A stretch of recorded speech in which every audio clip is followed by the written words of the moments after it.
Greetings, everyone. It's Dr. Bill with our secondary edition of our extended constructed responses, teaching the understanding of the purpose, the passages, the genres, because on the left side, your kids are going to see a passage or passages. In our case here, if we're going to have a paired passage. And so they'll be kind of like this over here on that left-hand side. There'll be a certain genre.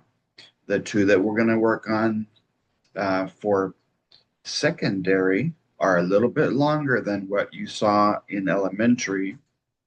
So if your secondary students are not ready for more than one page of content two times, then you might have them start with the elementary one and you're just going to call it a controlling idea or thesis instead of a central idea. So I'm excited. I probably spent more time preparing for this lesson than I have any other lesson in my entire 21 years as a consultant. I can't give you the exact amount of hours, but it was probably almost 200 hours that I spent preparing materials, converting all of my files into text boxes where you can have them forever instead of just using them for one lesson or printing them out and single use. You can have your students get copies of these and be able to practice the things I'm going to share with you. Now, I bought these red glasses because, as you know from the last session, red is the 911. What topic are we going to get? We're going to see the word prompt near the top of the page, but the topic, if you remember right, is going to start with one of three words. That prompt, that topic will help your students know what to do. D, is that a D? It's a B. D, O, D, O. Help your kids with B's and D's, the ones who are getting those confused. Then you say LMNO, P, Q. They're still in alphabetical order. They just are flipping below the line on paper and they're lower on the keyboard. So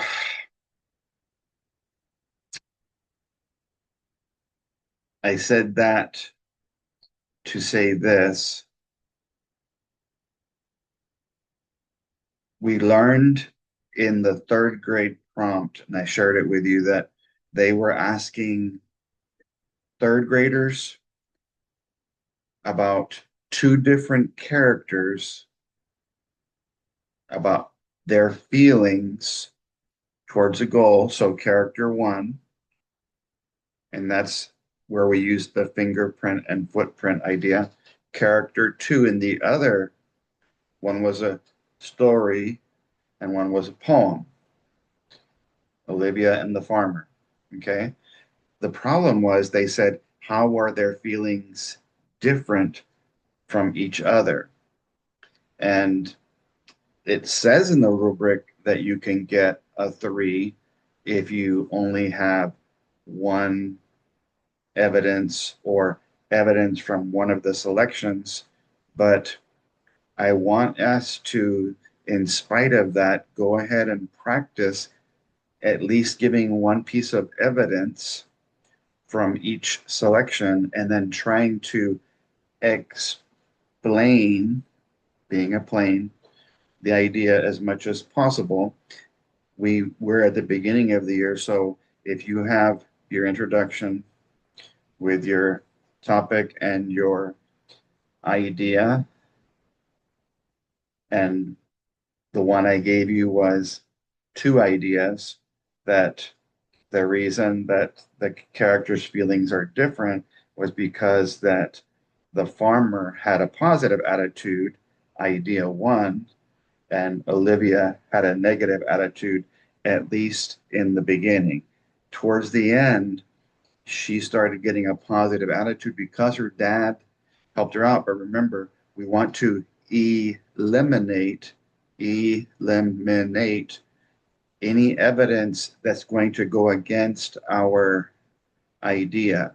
So if I'm saying that she's negative, you might teach your students to not include the evidence that's irrelevant to the idea that you're making about the topic for that particular character or situation. Okay. We are stepping it up a notch. I noticed that only third and fourth grade got a paired passage this past year. So I highly suggest, if you can get access, if you're in fifth grade or higher, you might want to have your kids practice using that as their starting point, because the essay scores are so low. It would be a great idea to go ahead and do that, because you know that it's in star format. It's going to be a little bit lower for some of your middle and higher kids, but I think to teach the basic structure, don't start with the roof, start with the walls and the floor before you start building your way up. And, none of the middle school and high school grade levels and fifth grade, none of them got a paired passage. And so I feel like whatever we don't get, we sometimes don't practice. So what I'm going to do today and tomorrow is break the sessions up, the secondary, the how to get scores of 5, 6, or 7. Instead of stopping at the 1.5 hour mark, just pausing my video, I'm going to stop it. And what I'll do is I'm going to have two 1.5 hour videos that will be 90 minutes in length on how to get a score of 5 through 7, guiding you through the process. And then we'll have two that will be uh, 1.5 hours in length that I'll give you tomorrow uh, on how to get scores of 8, 9, and 10. Now, if you're getting this after October or mid-October to later, they're already ready for you. So you'll just be receiving them one after the other. There's gonna be basically, for this first time around, we're gonna give two passages. Sorry, two videos on how to get 3s to 5, two 1.5 hour videos on how to get, sorry, two 1.5 hour videos on how to get scores of 5 through 7, and then two more 1.5 hour videos on how to get scores of 8 through 10, how to take it up a notch for your middle to higher students, because we don't want to just sit there and try to stay in 3 land, 4 land, 5 land. If we can teach kids the process, the building the quality of the product through quantity, little by little. Okay. So those four lessons plus the two that we did the first time, that's 6 total videos that you'll get that are just specifically on extended constructive response. Now remember that we're we're working on each month. I want to cover different components of short constructed revising, short constructed reading, editing, revising, regular reading, multiple choice. And I'll be making, like I said, practice tests, and I'm going to make them in a format so that your students can take them on their computer and be able to check, and they'll be able to save their copy and turn it into you. There'll be a place for them to put their name, and I'll be showing you that a little bit today in um, my first and second video here. So let's say that we get started on the first part of our lesson. I'm going to be using both hard copies of the handouts that you received by email with these links, but I'll also be using my computer so that you can see how do I use the text box versions of it, so that if I don't want to print it out, if I want the students to work already practicing online, then they can do that. And that's where it took me a long time. And that's why I was a few days late getting these out to you, because it's a massive undertaking to try and get all of your products with text boxes. Everything has to be aligned just perfectly. And it just, I just felt like I really wanted to go over and above for you guys for taking the time to be part of my session. So let's get started. I'm going to start with our hard copy. Okay. And I was noticing, I'm not sure if my light is getting uh, darker or what. I noticed that it wasn't as bright as it normally is. All right. So remember that the essay. Oh, I did want to say this. Remember that uh, when we get to this passage, the paired passages, it's going to be the last reading questions on the reading part of the blueprint, remember? And so in middle school, in elementary, it's going to be uh, 26 reading points, 26 writing points. Middle school, 28 reading points, 28 writing points. High school, 32 reading points, 32 writing points. So as the grade levels go higher, those three breakdowns, the essay is worth just slightly less. Goes from like 19 to 18 to 16% of the test, but it's still, that's a pretty big part of the test. And we need to work on organization, development, and conventions. Okay. So the good thing that I mentioned in the last in elementary was that your students will be working on regular reading multiple choice questions for whatever the last passage is in reading before they transition over to the extended constructed response prompt. So they'll see this after the last reading questions, something to this effect. Read the article, Rising from the Ashes, and the article, The Asheville Flood, and I spelled that wrong, but in the copy that you're going to get, I already fixed that for you guys. Based on the details in both selections, write a response to the extended constructed response that follows. Okay.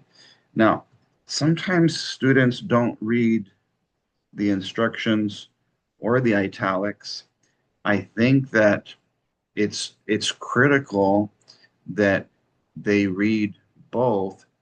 And I do want to say, when they see that phrase, extended constructed response,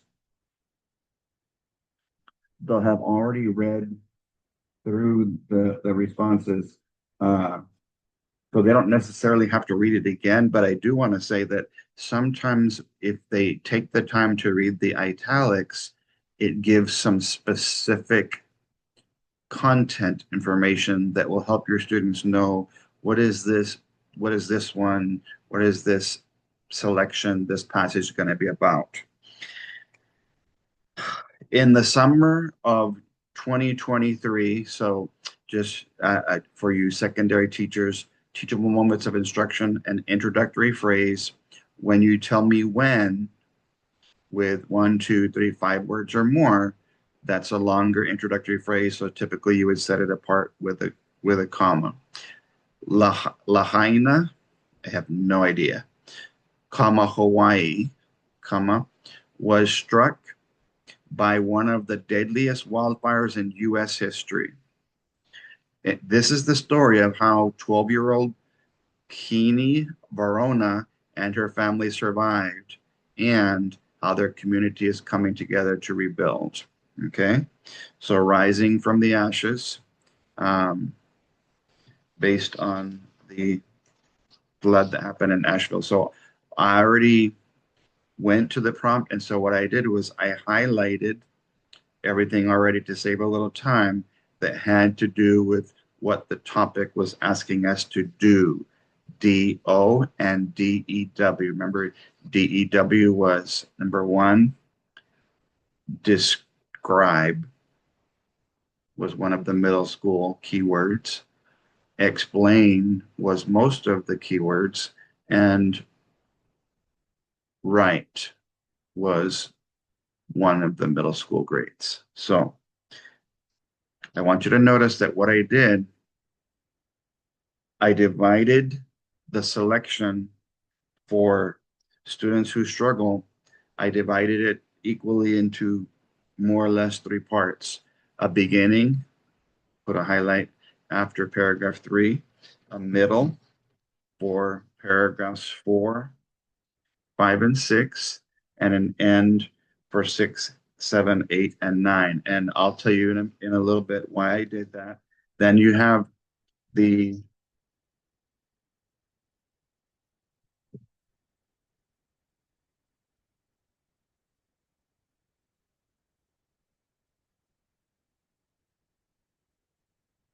this is this is the other selection from um,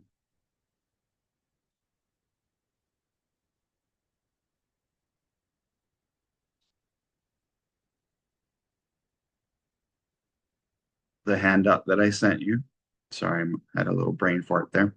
Last September, a short introductory phrase. So that comma is optional, middle school. So you can teach those things as you're um, uh, teach quick concepts, TMI, teachable moments of instruction, while you're doing uh, writing other other subjects.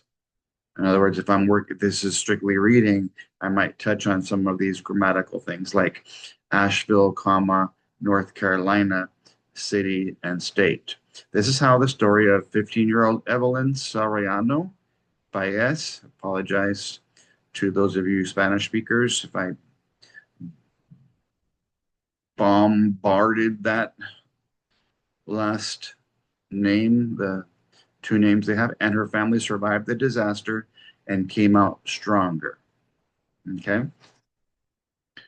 so just to compare, this one, the first one is about a fire. The second one is about a flood. So two natural disasters and how they impacted uh, two young ladies, their family, and even their community.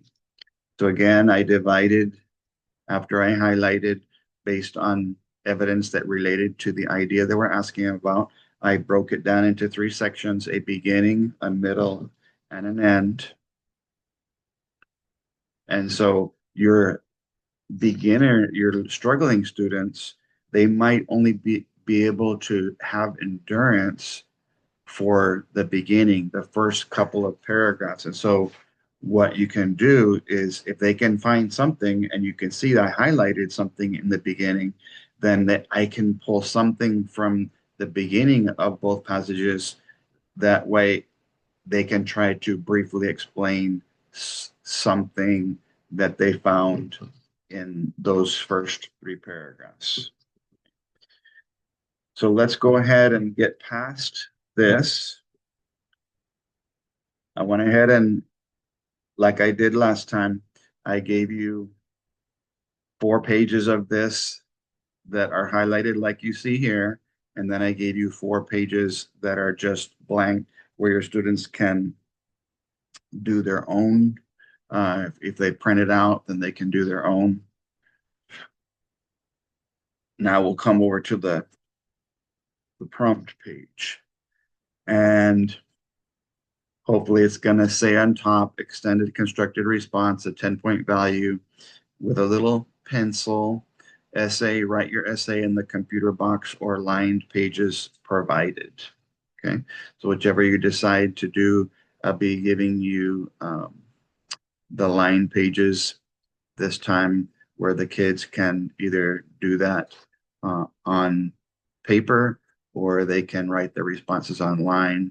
And when we get there, if you looked ahead on the handouts, you'll see that there's a rough draft version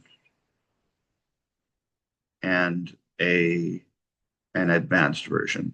So the word prompt always means that there's a box of some kind coming up. Short constructed revising, 1 point. Short constructed response for reading, answer evidence, 2 points. Extended constructed response, 10 points, 5 from 2 different readers or scoring engines. So again, it says to read the articles, Rising from the Ashes and the Asheville Flood, based on the details in both selections, and that's what it said on the elementary one.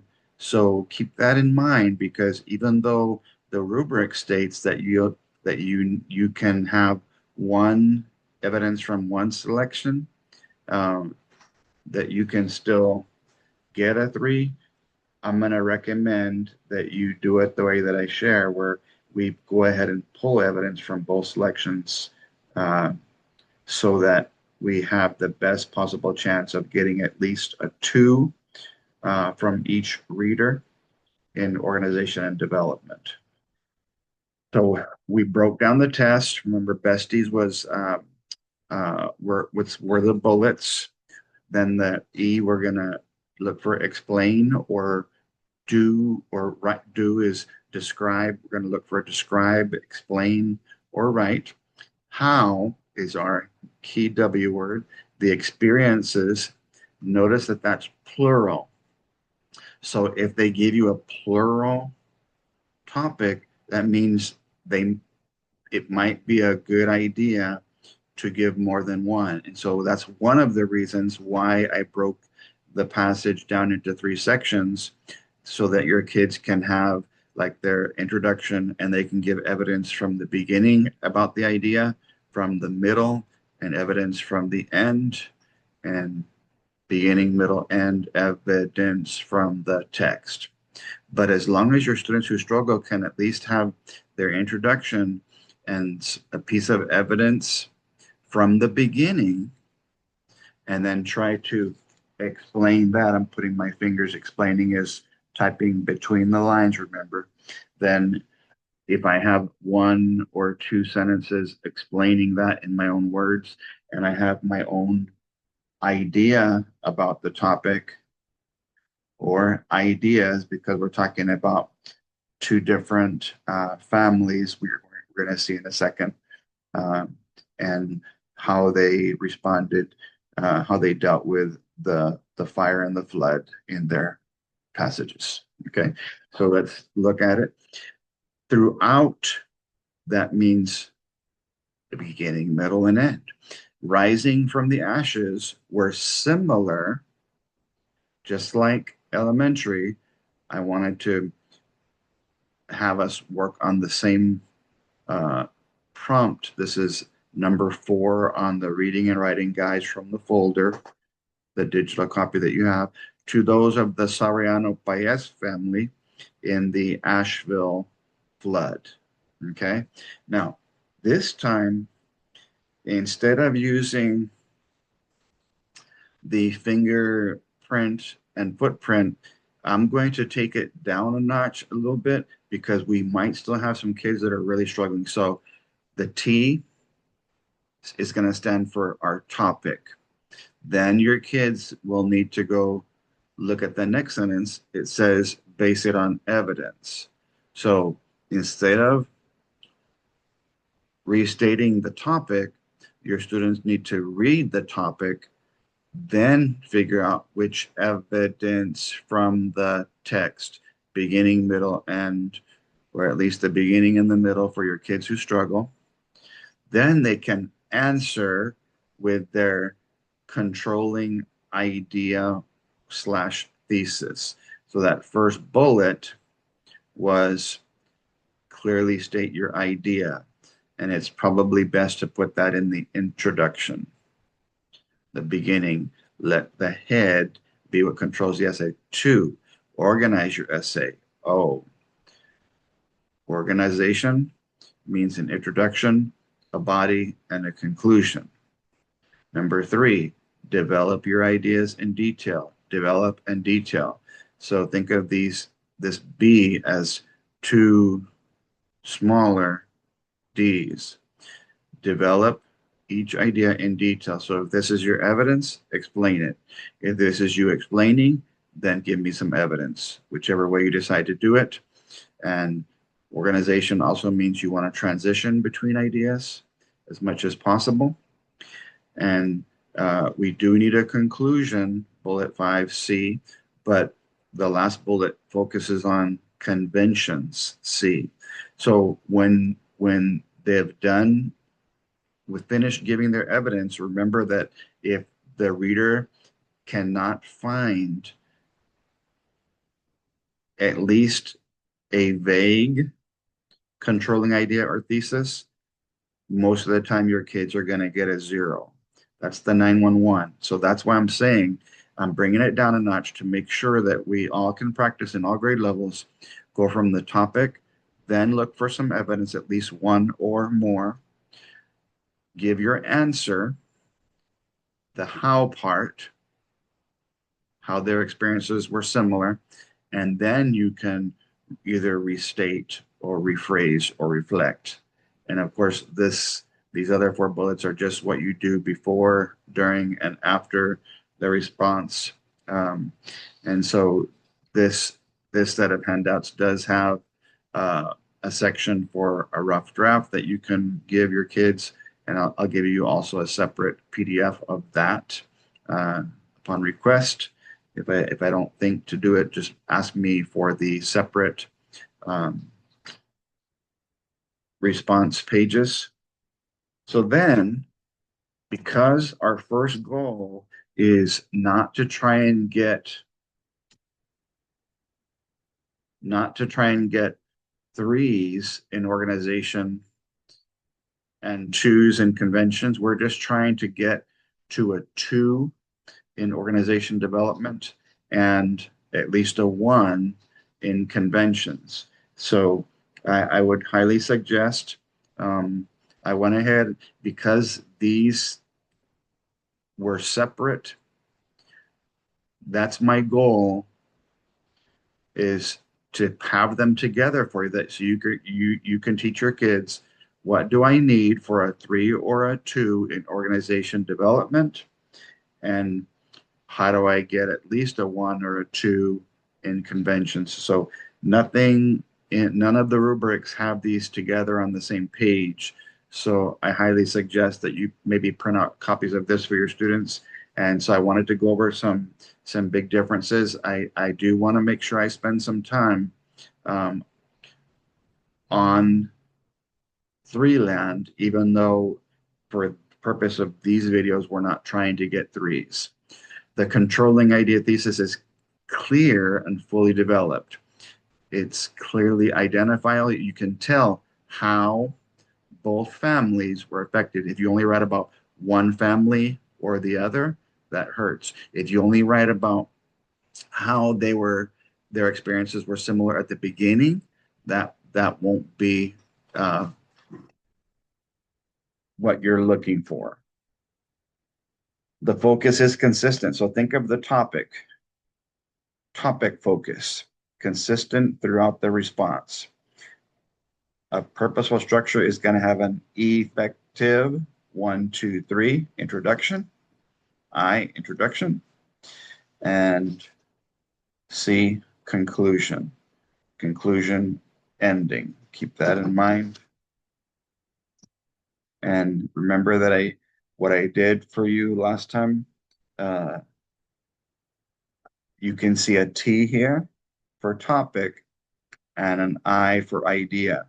The best uh, central ideas, controlling ideas, and thesis are going to have uh, whatever the topic was talking about, either restated or rephrased or reflected in some creative way.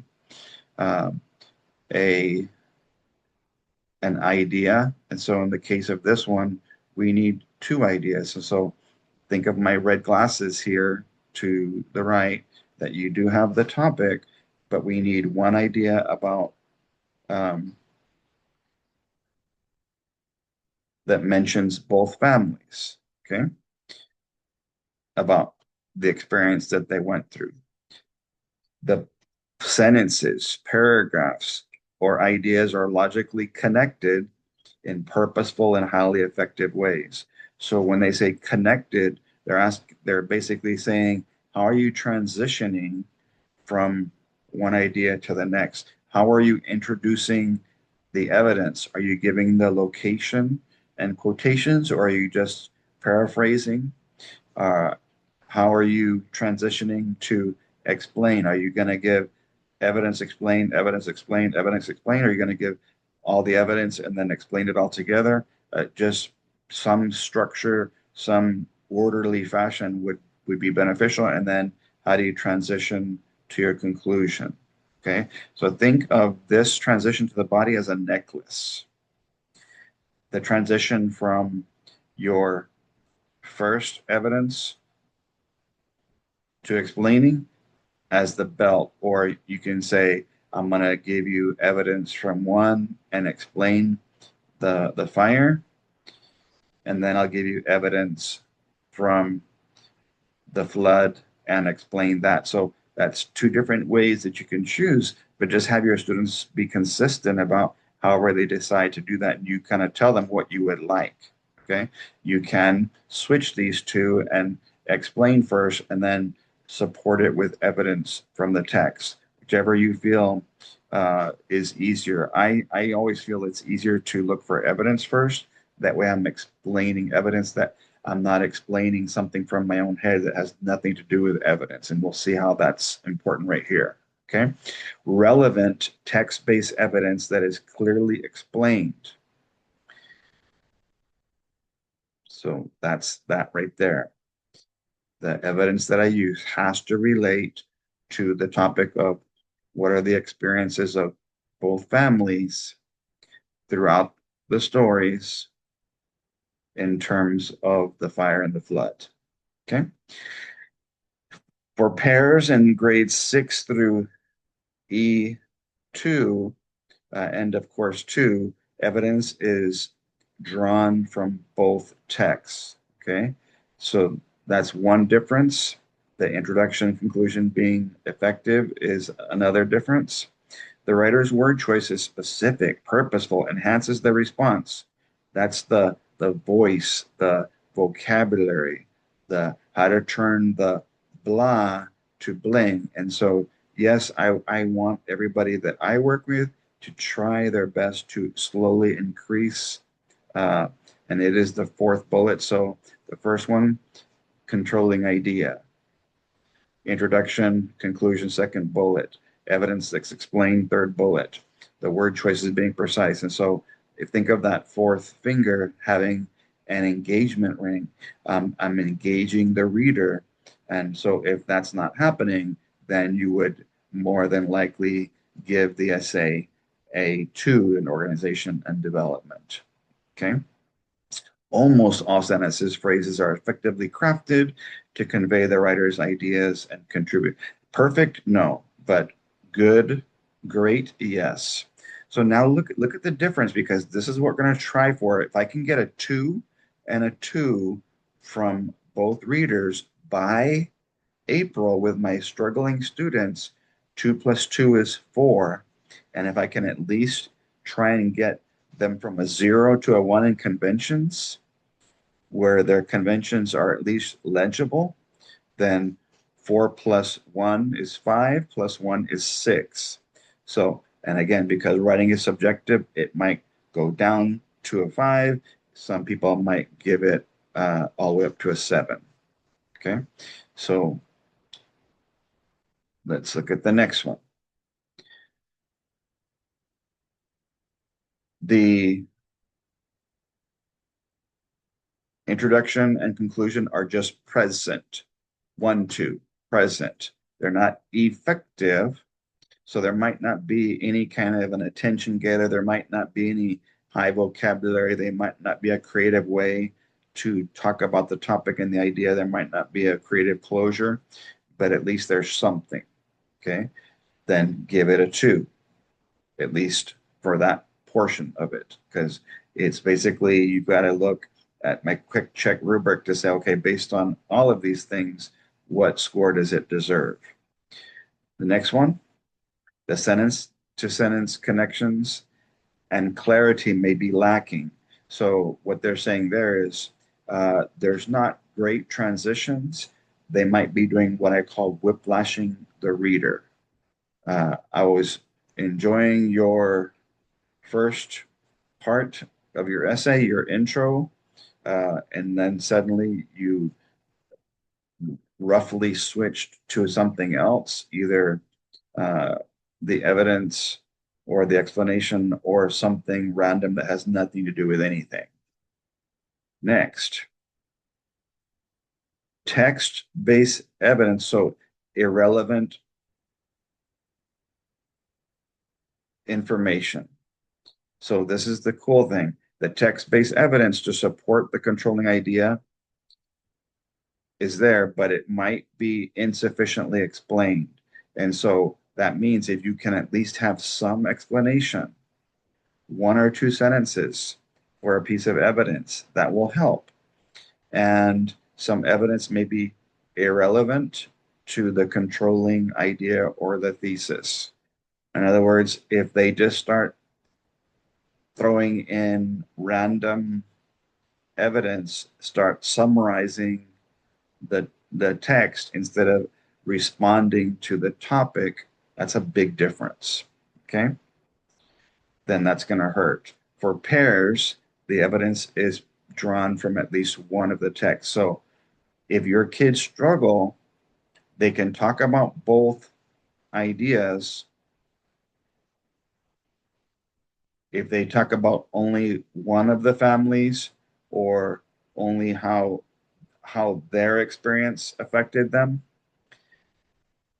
and then give evidence from only one, it says here that you're probably going to get a 2, and sometimes you'll even get a 1 if they felt like that you're missing too many things. And again, this is a difficult prompt, but they gave it to 3rd grade and they gave another paired passage to 4th grade. And I'll be going over that with you in my TikTok videos. I'll use our materials that you've been getting. You'll still be getting. Every week, I'm going to come up with something and send it to you so that you can have an easier way to do something very difficult. All right, so look at the difference between bling, the 4th bullet, and blah, the 4th bullet. The writer's word choices may be general and imprecise. So basically watered down words, basic vocabulary. They may not convey the writer's ideas clearly. The sentences and phrases are sometimes ineffective and may interfere with the writer's intended meaning and weaken the message.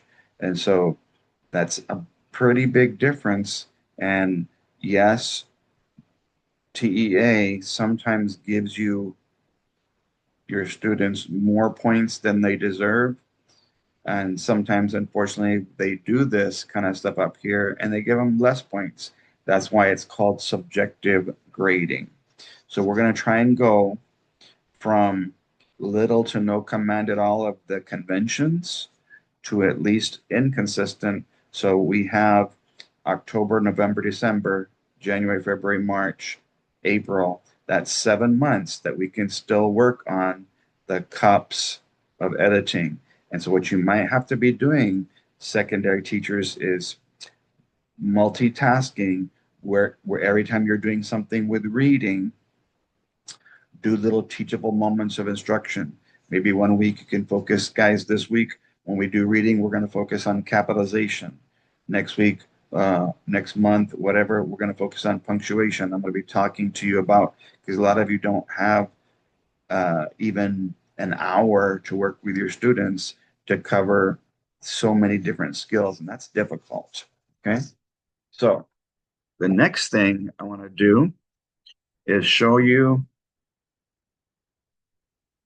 how to use that tear for ECR. I have it in writing on paper here, but I'm going to switch to my computer so you can see uh, how it can be done uh, with the text box entry form that I gave you for this page. Okay, um, let's take a look. Uh, Tear, red topic. There it is. Yellow, evidence. There. There's from both selections. The A, the answer. What is the answer? It's the why, the how, the what, the who, the when, the where, the which. Okay. So I intentionally left the answer out because I wanted to talk about what happens if they restate the topic and they use evidence, but they don't actually answer with anything that comes from their head. All they do is respond by restating. So let me show you what I found. Okay. Explain how the experiences of the Verona family throughout rising from the ashes is were similar to those of the Sariano Paez family in Asheville flood. So you can see here, it wasn't just about one idea. It wasn't and something and something. It wasn't either opinion argumentative fourth grade, right about whether or not something should be done or something else. It was similar. How are their experiences similar to the other family in the other story?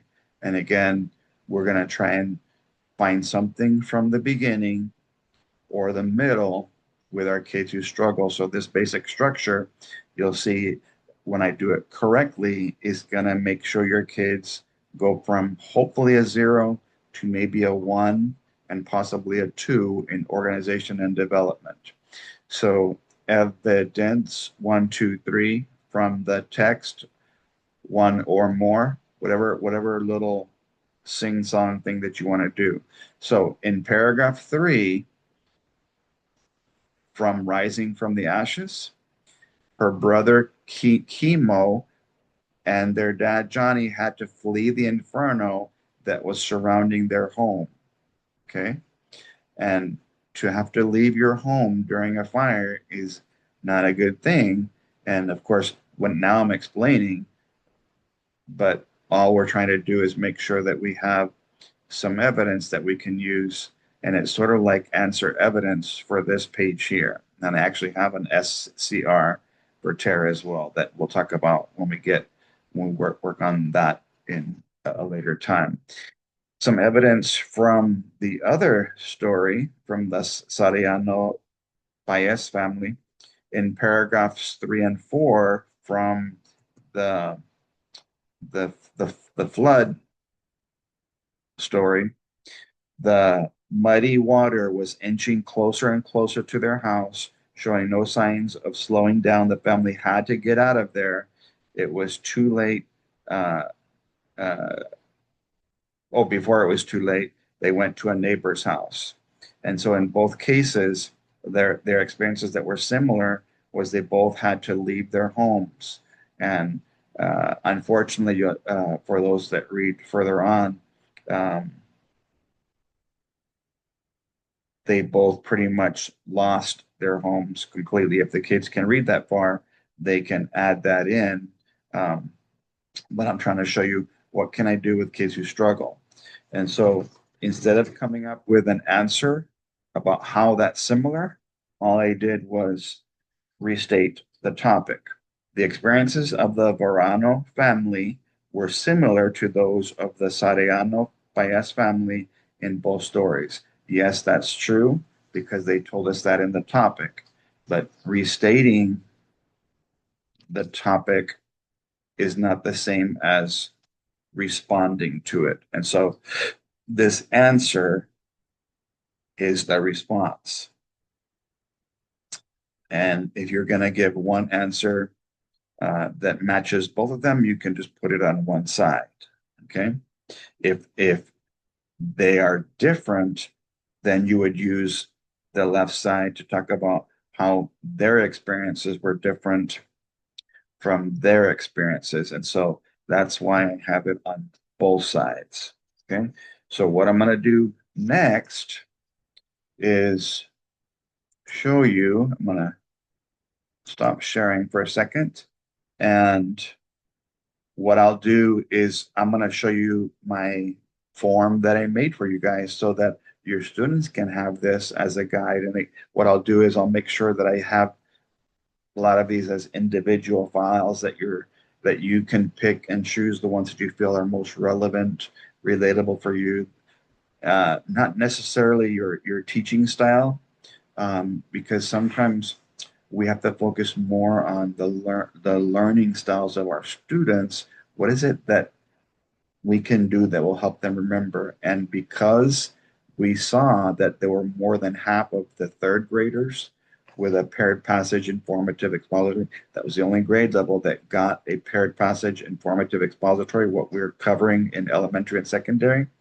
When you get more than half getting zeros and 84% getting zeros through fives, I feel like we need something that's going to make sure that they come up with an answer. And so what you just saw on paper was what many of the students did instead of actually responding. So let's go ahead and take a look at,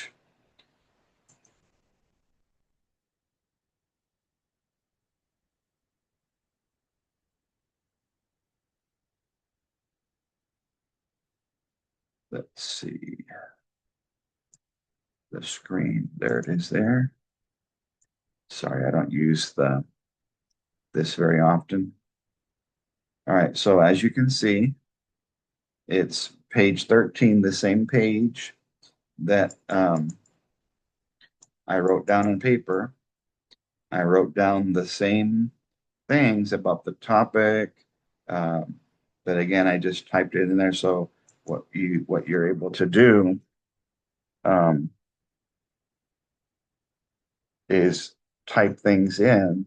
We're going to take most of our evidence from the beginning of that story about the blood and also the beginning of the second story.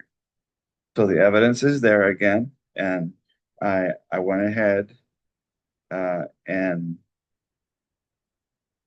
mentioned the location in paragraph.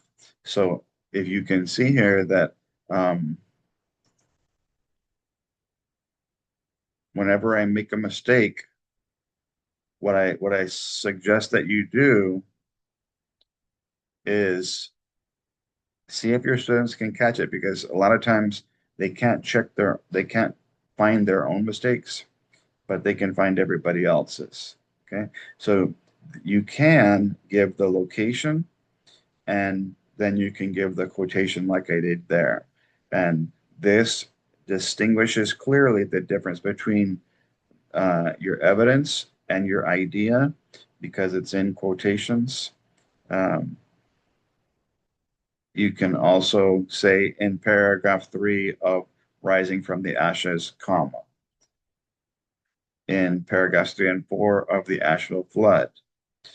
So again, you can either give both evidences together, which I recommend that you probably do for your students who struggle.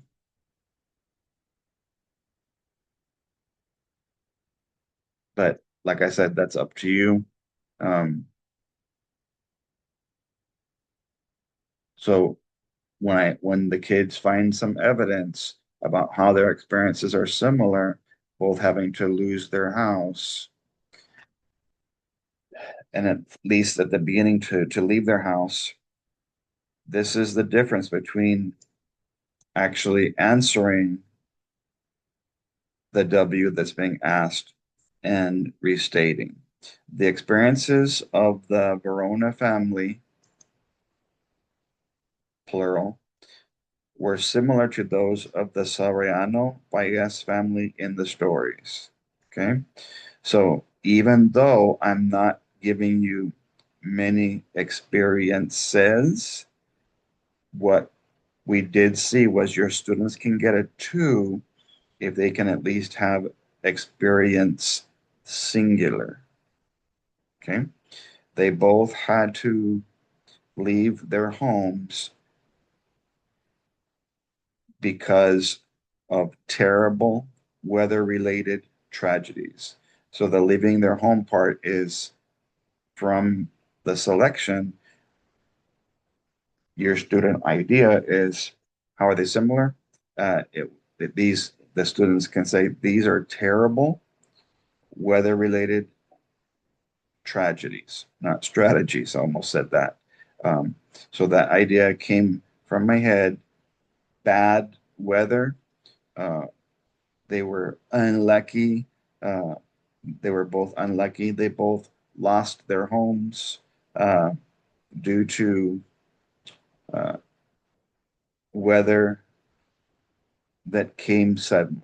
Just something that makes your students join these two ideas of evidence together to make a complete thought. And again, since they're similar, I don't need to have both.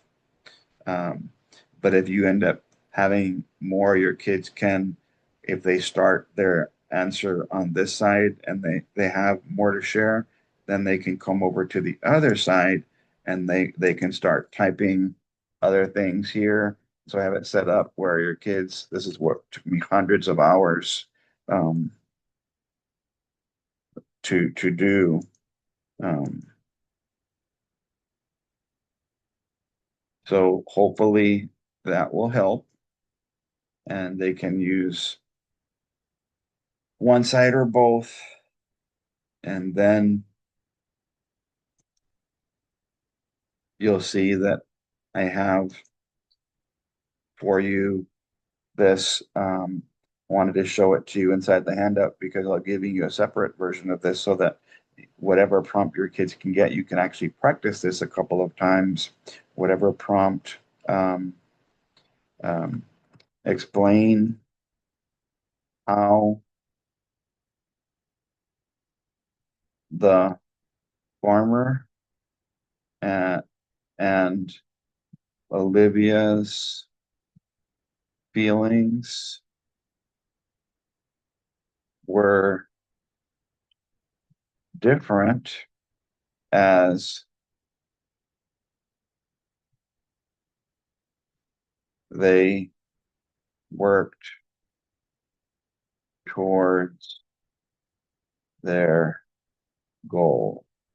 Okay. That was the third grade uh, from last year. It was the third grade response, and it was a paired passage at the farmer. The farmer used a story genre, and the young lady Olivia was thought it was interesting that they talked about their goals. She was literally trying to make goals in soccer, but it was that one was done in a poem genre. So your kids would have to know that it was a paired passage. So then what your kids would do, um, they'd have to talk over here. Um, this side over here is going to be the farmer's feelings, like his attitude towards whatever was happening to him. On the other side, because it was different, you're you would have to talk about Olivia's feelings and her attitude. And so if you want to be more specific, you can do that attitude while trying to make a soccer goal. Okay? And I'm going to be more specific than over here.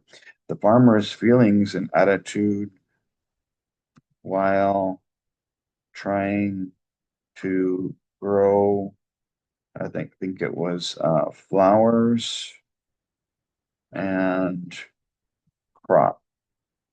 And so what I had mentioned in a video, and you know, I posted that to TikTok and to Facebook.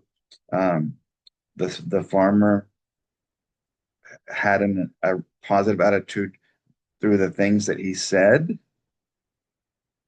He said, "So you say." Yeah, everybody was criticizing him, but every single time they said that, they told him stuff that he's not going to be able to grow crops. He didn't let that affect him. He didn't let that get him down. So he was smiling. When you're smiling, when you're waving, when you do acknowledge people, uh, he did say something like, when you give to the land, it gives back to you. Okay.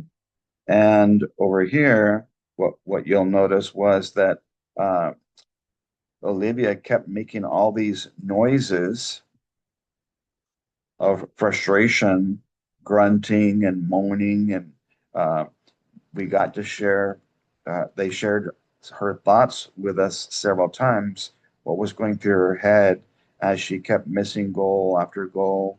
Um, so venting and frustration, and most of it was pretty negative. And so then your students would come down here and they would make sure that they would uh, respond by restating if they need to do that.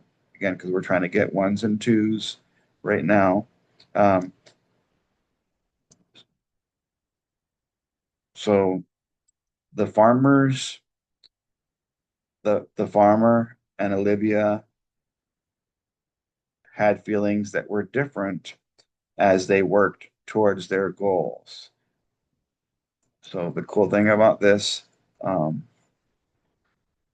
and the test, all they got to do is they happen to catch a mistake before they leave the page and they can fix it.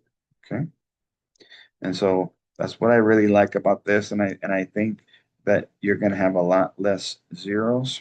And so my answer is that the farmer had a positive attitude and Olivia had a negative attitude. Okay. And if you were trying to help our kids, she was pessimistic. Farmer was optimistic. She was uh, very self-critical.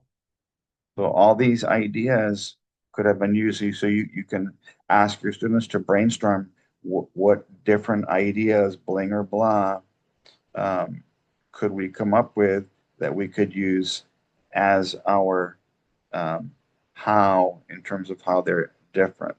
And so this one was, in my opinion, a little bit harder because number one, it was given to third graders, and number two, um, it was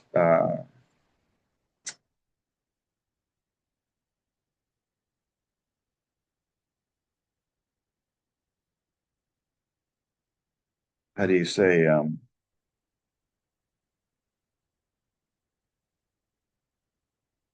because of the topics being different, they had to come up with an idea for one of them that was different from the idea from the other one. So keep that in mind.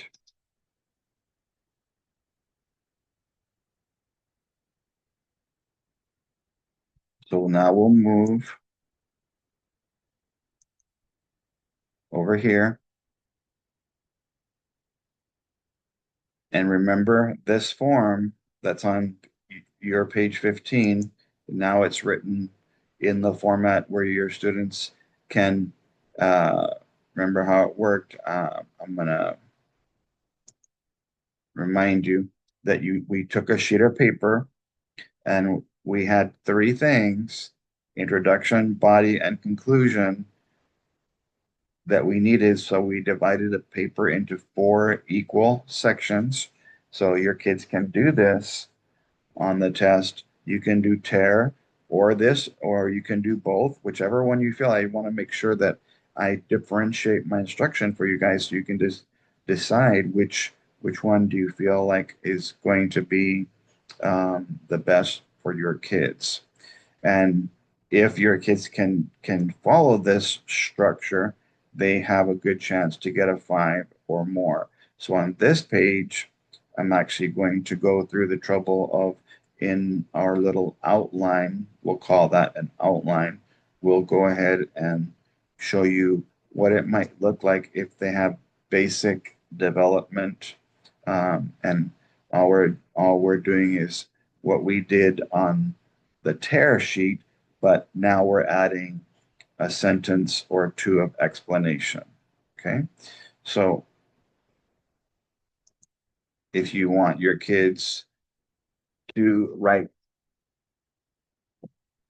the prompt, okay, we are doing secondary, and it was explain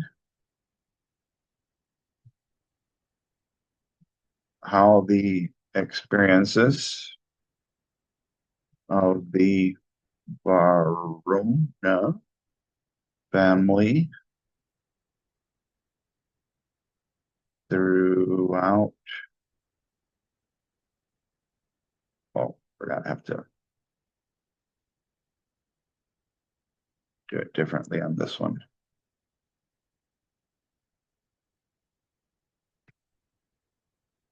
I'm gonna you push tab, and that allows you to go to that second line. Throughout rising from the ashes was different from the Sare- Sariano Paes Paes family in theirs. Okay, so um, again, because this is an outline, you wouldn't necessarily need to write every single word. The experiences, how do you do that so that it's more like an outline? It would look something like this. Okay, it is secondary. They would put whatever grade level. Okay, the experiences, just keywords. Okay. And very important, how is the idea one. So that has to be there. Experiences.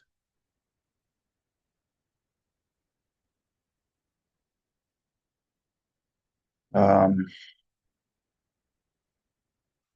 the first family, Verano,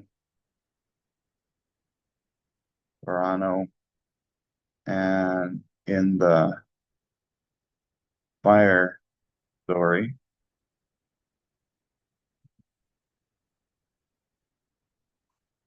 is how was it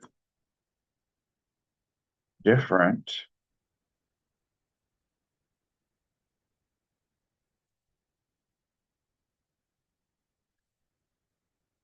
from the Soriano Baez family in the flood story. So again, keep in mind that whenever students are just doing what is an outline, people will ask me, Bill, should I just write details, main ideas in the outlines, or should I write sentences? And I'll say yes, whichever ability they're at, ask them to do something that they can handle. Okay. So let's take a look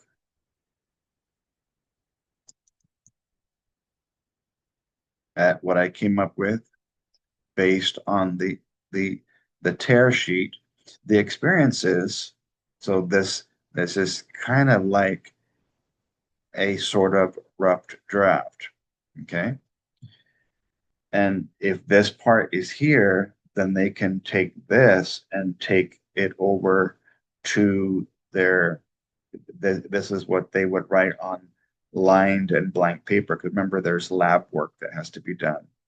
The experiences of the Barona family were similar to those of the Soriano family in the stories. Topic T. Check. They both had to leave their homes because of terrible weather-related strategies. That's how they were similar.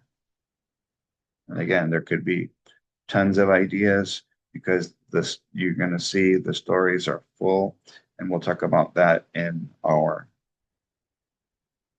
other part of our training when we're trying to figure out how do I try and get something from the beginning, the middle, and the end of both that I can use. The evidence that they're going to use in paragraph 3 that in paragraph 3 of, so I don't need a comma there, just take things out because as they transcribe from their brainstorming over to their rough draft slash final copy, you want to have as many um, things fixed already as possible so that they can copy, word for word and not have too many mistakes. The passage states keen, quotation, comma, quotation capital, comma, quotation capital, Kino, comma, her brother Chemo, um, and not chemo like as in Chemo. That's a different kind of thing. So I did see her brother Chemo. I don't need that comma there. Again, fixing things as they go. And I think if kids read silently, they probably would not be able to uh, notice the mistake if they read silently. And so one of the reasons I've mentioned in the past is that if your scores are so low, then make your students read so low. not silently, but softly, SO, or loudly, LO. Loudly in classroom and group settings, and softly with a partner or when they're working alone. Okay. Chemo, comma, and their dad, Johnny. Chemo and their dad, Johnny, had to flee, great word choice, the inferno that was surrounding their home. Okay. Now, even though I put it in quotations, I just substituted a word. And so remember that in revising, in open-ended, if you use a different word choice, uh, there's nothing wrong with that. Of course, if you're going to be citing evidence, you might want to use exact words. But I did that to kind of share with you an idea that uh, even though I have it in quotations, the graders are not going to be taken. Oh, they used something that wasn't exact. Like uh, they have the evidence, so uh, they don't care whether it's paraphrased or cited with quotations, as long as they have evidence that was surrounding their home. In paragraphs 3 and 4 of the Asheville flood, so that's again the the location, the text, comma. It mentions, comma, quotation capital. The muddy water was inching closer to their house. So you can see that um, between words, tell your kids that every word on a line is like a car in the street. So these two words, to and there, I call that tailgating. And so make sure if they go back and check that they remember to put one space between words, one space after comma, and two spaces after a period. Uh, the muddy water was inching closer to their house, comma, showing no signs of slowing down, period. A second sentence. So we don't stop the quotation. It was two sentences in a row that I'm pulling from paragraphs 3 on these first two sentences. The family had to get out before it was too late, closing quotation, and then I summarized they ended up going to a neighbor's house and they were not able to come back. Neither one of these were able to go back. So if your kids can make it that far, they can add that part in because that's related. Not only did they have to leave their house, they never got to go back to their homes. Okay.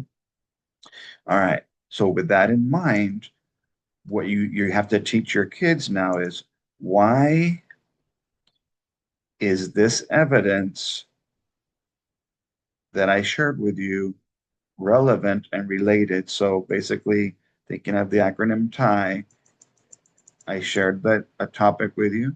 I shared an idea based on evidence. So now I have to explain, why is that evidence related to the idea and the topic? Everything ties together. Okay. So the why. And so if you want your kids, if they're printing out on paper, um, your kids can, what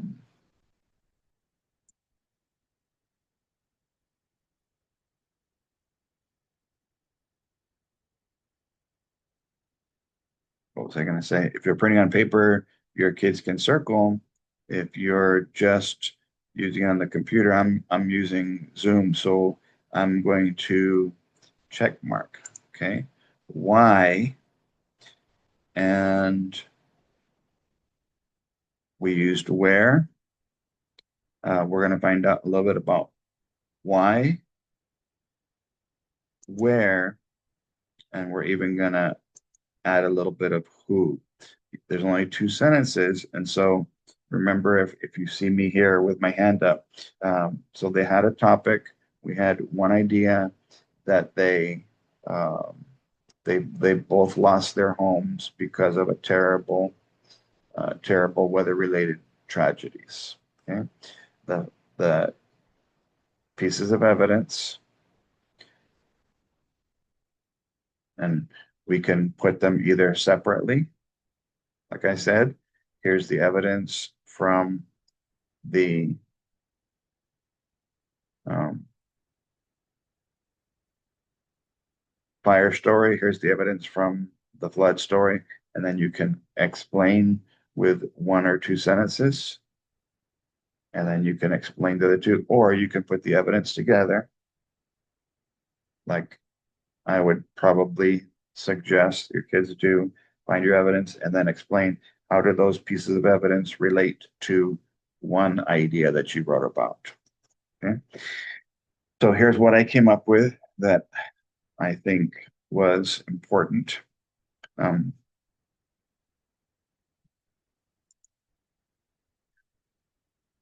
why is that relevant? It's heartbreaking emotions to know that there was nothing that either of the two families could do to stop the fires and flood from destroying their homes and all of their belongings. Okay, so my idea is I feel like the evidence presented of them having to leave their homes and lose their homes, that's heartbreaking. And again, that comes from uh, my head. Nothing that they could have done. They couldn't have stopped the fires and floods. All they were doing in the entire stories was trying to. There were in the fire story. One of the family members was, and we'll talk about that in part two, how to get uh, eights, nines, and tens. But we're just trying to make sure we have enough here to be somewhat developed because we saw that you can be somewhat developed and uh, get a two in organization development. The where, they were able to stay with friends and neighbors for a while, but nothing can replace where you've lived and spent years and decades making memories. So, um, since I did read ahead, um, that part would be me paraphrasing the evidence a little bit and then me explaining the evidence. Uh, yes, they in both stories they went with people they knew, friends and neighbors, but nothing can replace where you've lived. And idea from my head, spent years, idea from my head, and decades making memories, idea from my head. So that part here came from my head about how does losing your home, either temporarily or forever, how does that relate? Why is that important? Closing. Both families lost all their possessions during these heartbreaking events of nature. So that's me rephrasing. If you have a student that maybe can do it and ending, they might add, they probably lost many valuable things, but at least they all still had each other. So you could restate because you can see that it's there. Restate is an option, but what I did this time, let me erase my little check marks so that they're all in the right place. So this time I chose rephrasing. And again, with Zoom, I can pretty much use whatever I want. Little little red star for rephrasing. Um, and because I'm working, I'm talking to sixth grade all the way up to 10th grade, uh, we might have different levels. If your sixth, seventh, and eighth could at least write one of these two sentences, uh, that would bring closure. They're both rephrasing. But if they in high school, if they could have two, you would want your high school to have a little bit higher, and then in terms of development, and then your students as they transition, they can be when they move over to their final copy, um, which is what I'll do in my next video. I want to transition over to um, lined paper using this as a guide. Um, and that way you can see, okay, what brief changes can I make in terms of how it's organized and developed? How am I going to do my spacing? Uh, you can have a lot of times kids write better on their outline than they do on their final copy. Now, again, because this is, like I said, an outline, it's not necessary to write in these sentences, but if we don't have something, at least details, what are the main ideas that you plan on using, then your kids basically are trying to travel through their essay without a map, if that makes sense. They won't have structure, they won't have organization. And so this is me organizing by coming up with the brainstorming, the planning, uh, the tear was the introduction, and then the this part here focuses on the body and the conclusion. What ideas can I put? And again, you might have kids that will only do this. Um,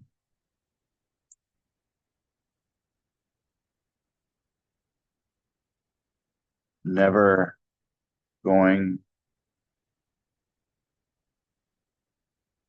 back, okay, to their home. Again,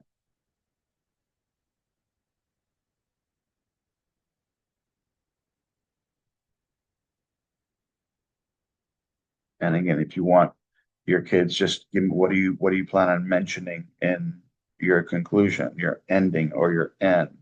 Um, uh, the experience, you can see that they they they were devastated, they were disappointed, they were sad, they were, had the middle and higher students were going to be working on what, in spite of losing their home, how they helped others in the community during the disasters and afterwards, because I found that in both as well. So I'm going to be talking about basically uh, two ideas from each passage in the middle to higher students. So um, so if you decide to just write ideas, um, then I would probably put something like still have each other. So again, that's the difference between, do I write entire sentences, or do I at least tell you what's my main idea? And so my students were not allowed, and when I taught for all of my years in the classroom, some kids had to write an entire rough draft, which is what we'll do next. Some kids had to write a very basic outline, which was what you see here at the bottom. What are just some word? What do you plan on mentioning in each part?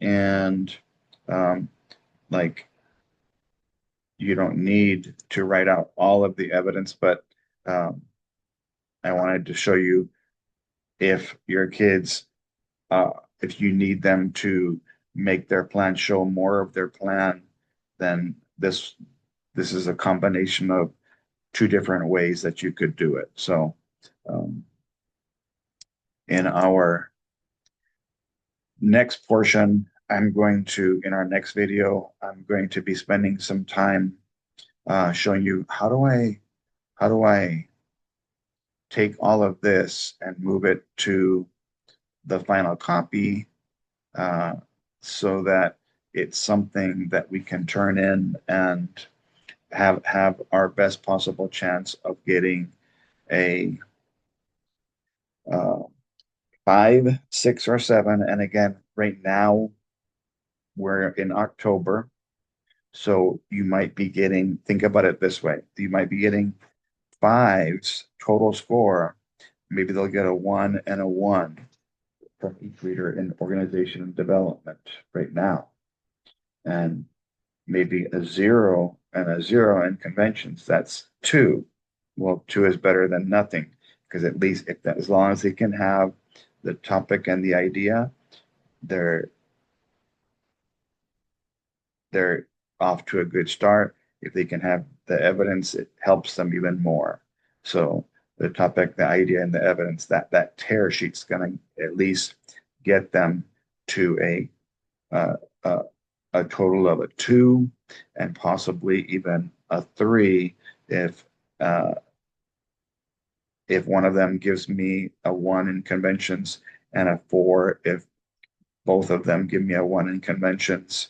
And so what we're trying to do is we're trying to get our lowest of the lows to a 5 by April, and the other ones that are on that low spectrum to 6s and 7s. And so I want to say this here is that to me, when they break down the test into the components of approaches, meets, and masters, a lot of kids will never get there. And I call those approaches, meets, and masters kids. I call that my MIAs, not missing in action, but I'm going to call your approaches, meets, and masters kids your most incredible Avengers, the ones who jump through all your hoops and you see the growth that got them from failing to approaches, from approaches to meets, from meets to masters, when you combine all of the components of the test. And then the other kids, they might be very low right now and getting lots of zeros because that's what we had in April.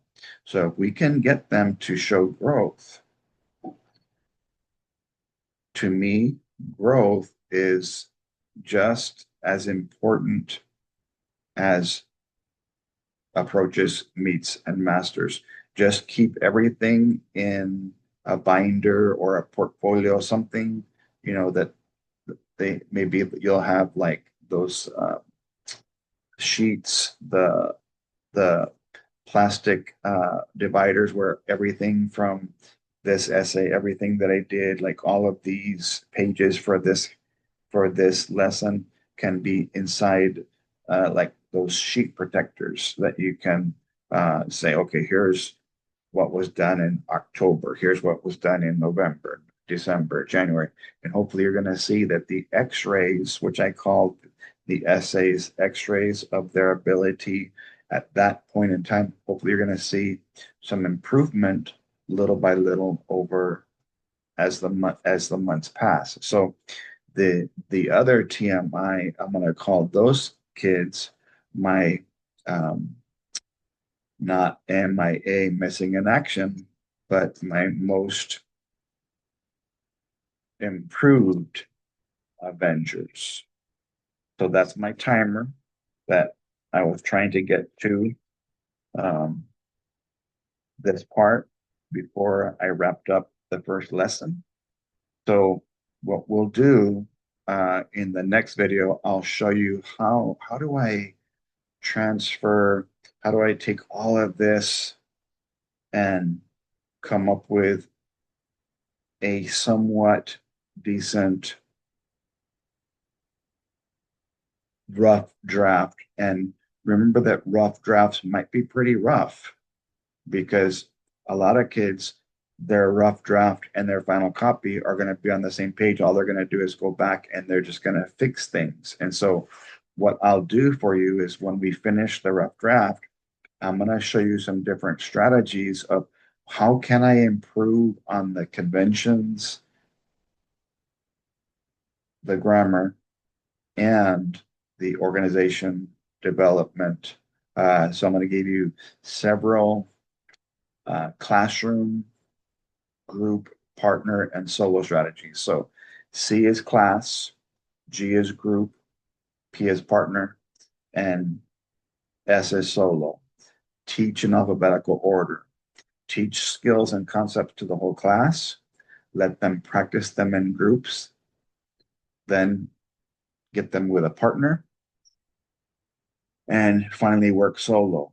And I always say this, but if you have kids who are not ready to go solo because they're still solo, then allow at least, 2 or 3 kids in your classroom to work with a partner until they can get better. So our next portion for the 5 to 7s is how do I write a rough draft and what can I do to work on that based on um, the pages that I share with you. So if you take a minute to look at um, its pages, I believe it's 20, 21, 22. You're going to see it says rough draft and final copy, and it's line in they're numbered lines. They're in a format where your kids can type their rough draft into the boxes. And the reason I have the numbers uh, is so that you can, as a class or as in groups or partners, you can talk about things that could be improved. And I'll get more into that when the essay is finished, um, and show you how can I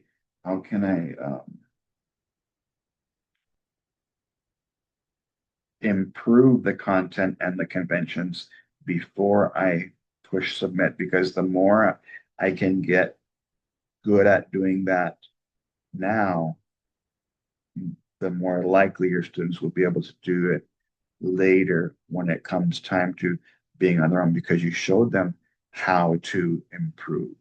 So thank you so much for taking the time to watch today. God bless. We'll see you in the next session.